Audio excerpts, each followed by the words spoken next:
हवामान खात्याने दिलेल्या माहितीनुसार अरबी समुद्रामध्ये आंध्र प्रदेशच्या सागरी किनारी भागांमध्ये याचबरोबर बे ऑफ बंगालच्या उपसागरामध्ये एक सायक्लोनिक सर्क्युलेशन तयार होतोय. कमी दाबाचा पट्टा तयार होतोय आणि त्याचा परिणाम म्हणून देशातल्या अनेक राज्यांमध्ये मुसळधार ते अतिमुसळधार पाऊस पडण्याची शक्यता असणार आहे.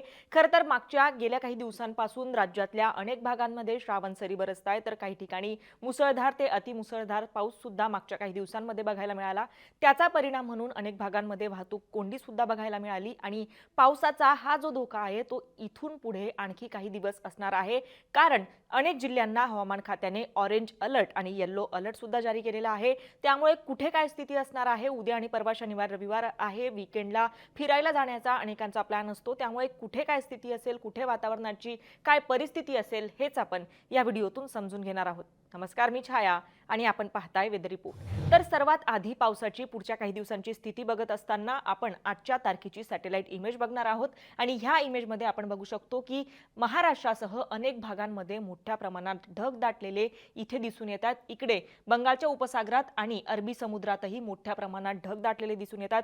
वादळी वारे वाहताना दिसून येतात आणि ह्या ज्या वादळी वाऱ्यांचं सावट आहे ते संपूर्ण महाराष्ट्रावर आहे. विदर्भ असेल, मराठवाडा असेल, खानदेश असेल, याचबरोबर कोकणाचा पट्टा असेल, अशा संपूर्ण महाराष्ट्रातल्या सगळ्या भागांना या वादळी वाऱ्यांनी व्यापून घेतलेलं आहे. त्यामुळे महाराष्ट्रातल्या अनेक भागांमध्ये मुसळधार पाऊस पडण्याची शक्यता असणार आहे. आता स्पेसिफिक कोणत्या जिल्ह्याला कोणता अलर्ट हवामान खात्याने दिलेला आहे ते सुद्धा पुढच्या मॅप्समधून आपण समजून घेऊ शकतो. तर इथे आपण बघू शकतो की सातारा, सांगली, कोल्हापूर, सोलापूर आणि बुलढाणा याचबरोबर गोंदिया आणि भंडारा हे जिल्हे जर सोडले तर संपूर्ण महाराष्ट्रात आज पावसाची शक्यता हवामान खात्याने वर्तवलेली आहे. इकडे विदर्भातल्या अनेक जिल्ह्यांमध्ये, उत्तर महाराष्ट्रातल्या या संपूर्ण पट्ट्यामध्ये, मध्य महाराष्ट्रातल्या या जिल्ह्यामध्ये, मराठवाड्यातल्या काही जिल्ह्यांमध्ये, याचबरोबर कोकणच्या किनारपट्टीत सुद्धा आज पाऊस पडण्याची शक्यता हवामान खात्याने वर्तवलेली आहे.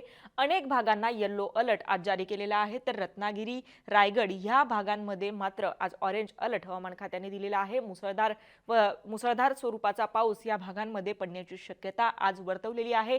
नांदेडमध्ये सुद्धा मुसळधार ते अतिमुसळधार पाऊस पडू शकतो, विजांचा कडकडाट असू शकतो असा अंदाज ह्या इमेजेसच्या मॅप्सच्या माध्यमातून IMDने वर्तवलेला आहे. यानुसार आता तुमच्या भागात पाऊस पडतोय का आम्हाला कमेंट करून नक्की कळवा. आता उद्या आणि परवा म्हणजे 16 आणि 17 तारखेला काय स्थिती असणार आहे, तर 16 आणि 17 तारखेलाही महाराष्ट्रातल्या अनेक भागांमध्ये पाऊस असणार आहे. कोकणाचा हा जो किनारपट्टीचा संपूर्ण पट्टा आहे तो पावसाने व्यापलेला असणार आहे. ठाणे, रायगड, रत्नागिरी, सिंधुदुर्ग याचबरोबर जो घाटाचा परिसर आहे हा सुद्धा ऑरेंज झोन मध्ये उद्या असणार आहे. तर त्याला लागून असलेला जो पालघर जिल्हा आहे, नाशिकचा घाट परिसर, नंदुरबार, धुळे, जळगाव, संभाजीनगर, जालना, हिंगोली, परभणी, नांदेड आणि विदर्भातले हे जे सगळे जिल्हे आहे हे सुद्धा येलो झोन मध्ये असणार आहे. कमी आणि मध्यम स्वरूपाचा पाऊस येलो अलर्ट असलेल्या या जिल्ह्यांमध्ये पडण्याची शक्यता असणार आहे. तर ऑरेंज अलर्ट दिलेल्या भागांमध्ये वादळी वाऱ्यांसह तुफान पाऊस पडण्याची शक्यता असणार आहे.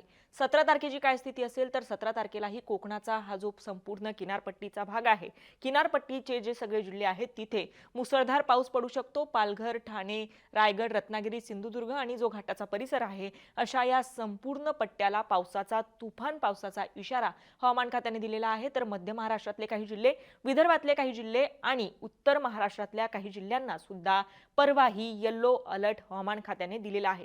आता 18 आणि 19 तारखेची काय स्थिती असेल, तर 18 आणि 19 तारखेलाही महाराष्ट्रात पाऊस असणार आहे, तुफान पाऊस असणार आहे. इकडे आपण बघू शकतो की कोकणासोबत बीड आणि लातूर जिल्ह्यालाही 18 तारखेला ऑरेंज अलर्ट हवामान खात्याने दिलेला आहे. तर उर्वरित जे महाराष्ट्रातले जिल्हे आहेत ते मात्र येलो झोन मध्ये असणार आहेत. सातारा, सोलापूर, सांगली आणि कोल्हापूर, पश्चिम महाराष्ट्रातले हे जर 4 जिल्हे सोडले तर 18 तारखेला संपूर्ण महाराष्ट्र जवळपास पावसाने व्यापलेला असणार आहे.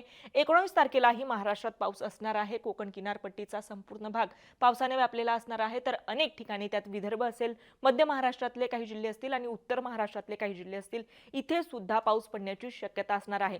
तर अशा पद्धतीने इथून पुढचे 5 दिवस अनेक भागांमध्ये, खास करून कोकण किनारपट्टीमध्ये तुफान पाऊस बरसण्याची शक्यता आहे. अनेक भागांमध्ये वादळी वारे सुद्धा वाहण्याची शक्यता आहे. तर अनेक ठिकाणी विजांचा कडकडाट असू शकतो, ढगांचा गडगडाट असू शकतो, मात्र पाऊस कमी आणि मध्यम स्वरूपाचा पडण्याची सुद्धा शक्यता आहे. तर अशा पद्धतीने आपण इथून पुढचे 5 दिवस कसे असणार आहे, कुठे पावसाची काय स्थिती असणार आहे आहे हे आपण या मॅप्सच्या माध्यमातून समजून घेतलेलं आहे. तुम्हाला तुमच्या भागासंदर्भात किंवा वेदर रिपोर्ट संदर्भात आणखी काही प्रश्न असतील तर आम्हाला कमेंट करून नक्की कळवा आणि मुंबई तकला जर आपण नवीन असाल तर मुंबई तक चॅनलला सबस्क्राईब करायला विसरू नका. हा व्हिडिओ पाहिल्याबद्दल धन्यवाद.